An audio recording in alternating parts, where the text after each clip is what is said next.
Arkadaşlar merhaba. Şimdi sizinle gördüğünüz gibi bu kutuyu açacağız. Arkadaşlar. Bir de şuradaki şanslı birindeki kutunun bir tanesini açacağız arkadaşlar. Şimdi şundan başlıyor. Açtım arkadaşlar.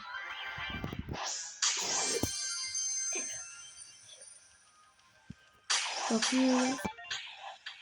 Hadi bir karakter at hadi. Karakter at.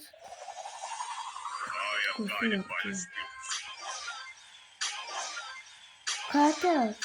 Hadi karakter at. Neymiş bu emoji ya?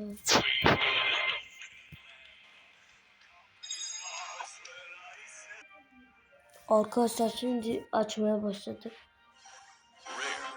Hiçbir şey çıkmadı. Videomuz bu kadardı.